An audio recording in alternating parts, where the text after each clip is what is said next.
Yeah, I love that the Red, you can do a lot of things you can do with film. It has the depth and richness of film. I like that you can do long takes. I like to shoot scenes from front to back, and sometimes scenes in their raw form are more than, more than 10 minutes. And so it's nice to have the flexibility to do that. I've never had the chance to shoot on 35. I'd love to shoot on 35, but of the cameras I've used, I really, I love the Red. How's living with your sister? It's good. Yeah? I thought you might get a job in something crime-related, like in a lab or something. No. Are you sure you're gonna be okay in an ice factory? Yeah. Why wouldn't I be? Yeah, we were just able to do so much more than on my first two films, which we used the HVX 200 and a DVX 100, both of which I think are great cameras, and I'm very happy with the look we were able to get with those, but we were just able to customize what we were doing so much more, and choose our lens very specifically for each scene. And yeah, I really loved working with the Red. I guess the only it's not really a downside, but a change that we had to adjust to was with those other cameras, you can really get up and start shooting something immediately. You say, we just forget it. Don't, turn on a lamp in the corner. Like, we just have to shoot. Let's go. Let's shoot it. Because of some of the qualities that the Red has and the image you can get, you can't do that. You really have to light stuff like you're lighting for film. And it's also heavy, not the body itself, but once you have all the stuff on it, it's not something that you can, no more like operating like this. You gotta like operate like, if you do handheld stuff, you gotta do like real handheld rigs and stuff like that.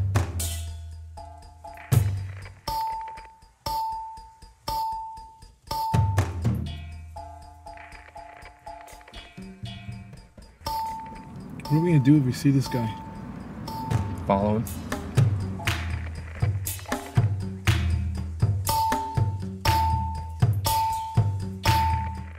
For me, collaboration is probably the most important element in making three films that I'm really proud of. And everyone collaborates on everything, not just not just limited to their specific department. I don't know, it'd be so easy to lose sight, especially because what you're saying, I do a lot of things. I cut my own movies and, write and direct, and I think that it'd be easy to kind of get lost in all that without some varying opinions, and we often disagree on stuff, but I think usually the best ideas come to the surface. And yeah, the collaboration between them is really important, and also with our director of photography, Andrew Reed, and our production designer, Elliot Glick, and our composer, Keegan. I mean, it's the... yeah, everyone brings, I think, something really great to the table, and I think because we've worked with each other in school and now in 3 movies out of school, I think we're able to trust each other, and if disagreements do come up, we trust that the other person understands basically what we're trying to do, and so we all take each other's opinions really seriously, and I think hopefully it results in making the best movie possible. I try and make movies I'd want to see, and so yeah, that includes, I think, everything. And so I hope that I have the opportunity to,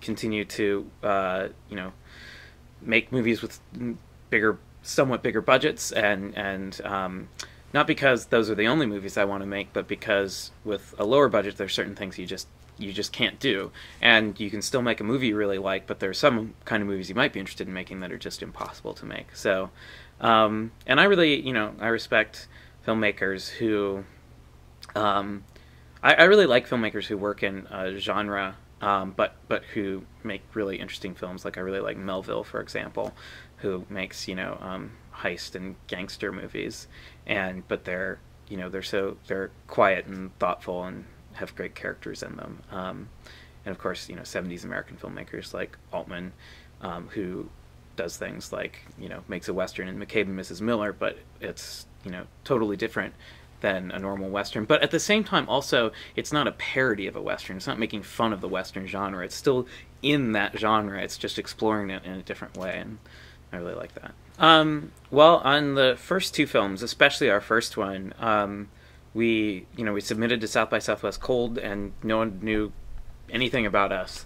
and the process was real slow after that. We premiered at South by Southwest, and that was really, really great.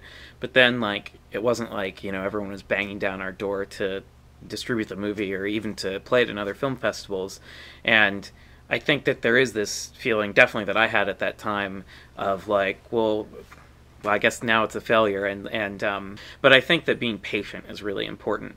And we did play at a few more festivals, and as time went on, festivals started getting in touch with us about playing the film, and we were able to distribute the film ourselves. I think, yeah, being patient is really important, and sort of just not expecting the world to show up on your doorstep, but to not get frustrated, and to you know, try and do the little things that you can do,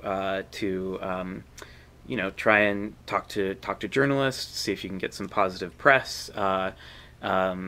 Maybe you don't have a distributor, but distributors saw your film, and maybe on the next film they'll be more inclined to like be sure to be there when it screens. So yeah, I think those are yeah, that's kind of what I felt from especially the first two films.